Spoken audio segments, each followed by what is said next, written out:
Okay, it's a quick video for myself, Harvey Goldman. No cuts, no edits, no filters, and no hair. So today's video takes place on location in darkest Cornwall from a holiday park of all places. I've got a gig at Holiday Park and I've been there quite a while because they like you to set up very early.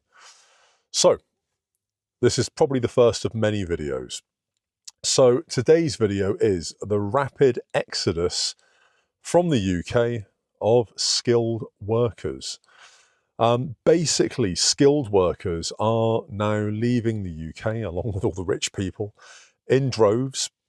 If you stick around, I'm going to tell you why this is and also what this means for everybody that's left behind, most importantly. So more doctors, engineers, IT specialists, and in fact dentists, believe it or not, are packing up and leaving the UK. It's not just about pay.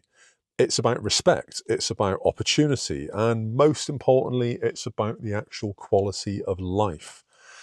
So by the end of this video, you'll know exactly why Britain is losing talent, I suppose, for want of a better expression. You'll know what's pulling people abroad and also why this is pretty much inevitably going to accelerate the UK's economic decline. So for a start, we've got emigration numbers that are rising. Net migration has shifted as more nationals are now leaving. In fact, 10,000 millionaires alone have left. And that number isn't going to go down. They've left, they're not coming back. They've got a better deal elsewhere.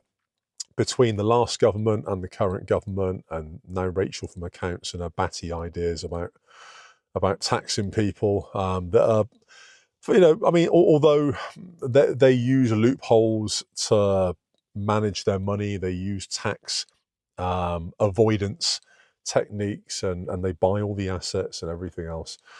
At the end of the day, they still invest in the economy. They buy businesses, they employ people. If they go, that disappears and that benefit goes to another location, i.e. another country, which is not a good thing. It means that we're losing millionaires that own businesses that employ talent, and when one goes, the others follow. You've also got an NHS exodus, and that's rather more worrying. Thousands of doctors, and it is thousands, and also nurses are now applying to work in places like Australia, New Zealand, and also, God forbid, Canada. And despite all of the madness that Trudeau created in Canada over the sort of last X number of years, it's still a better place to be than the UK, apparently, especially if you're in the NHS or you're skilled in that sector. There's a drain on engineering and IT, skilled graduates, and also people like myself, people that are sort of mid-career workers or midlife workers, I should say. They're now heading over to Europe. They're heading to Asia, where the living is magnitudes cheaper. And also the standard of living is arguably much better. They're heading to North America because there are better prospects. And not all of North America. If you go to somewhere like California, it's still mental. But if you go somewhere like Texas, different story. Why are they leaving? Well, for a start, you've got stagnant wages. That's the obvious one. The cost of living is of course, another one. But you've also got other things like the housing crisis, which is wiping out the middle class. You've got political instability, which is damaging really everybody.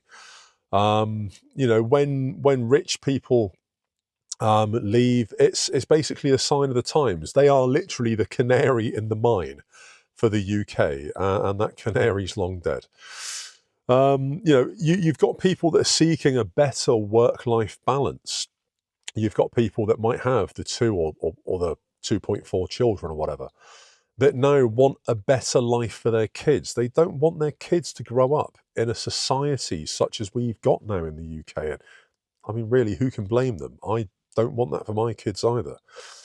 The cost of this to the UK in real terms, this type of brain drain, it impacts innovation, it stifles productivity, and also it absolutely slays public services because they're the people that we're losing as well.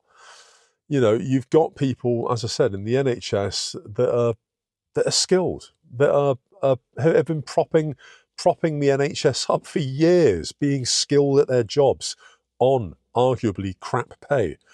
They've now had enough and they can get a better deal elsewhere. And why shouldn't they leave? What would you do if you were in their shoes? Where are they going? Well, as I said, Australia, Canada, New Zealand. You've also got countries like Portugal, which is massive in terms of its expat community. Germany, even though Germany's got higher taxes than the UK, the standard of living is arguably better. Thailand as well. Thailand's actually got a very up-and-coming medical system.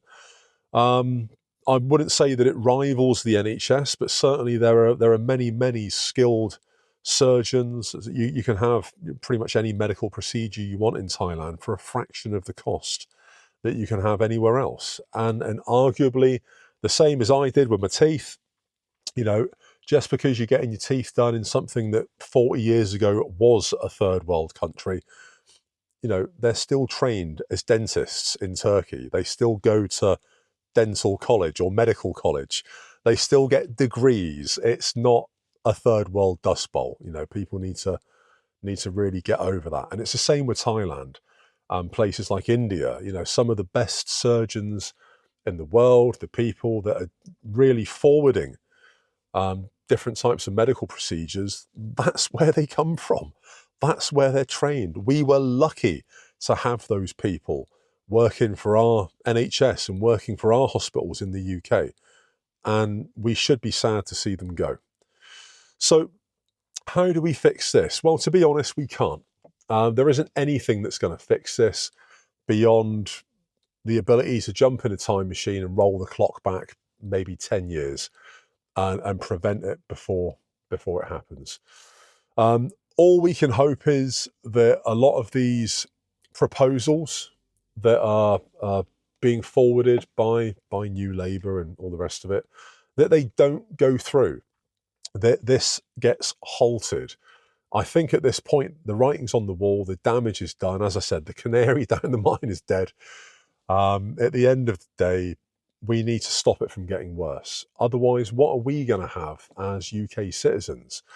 Now, for myself, I'm adamant. I am still done with the UK. I'm still out. There is still an exit strategy that's being formulated in the background.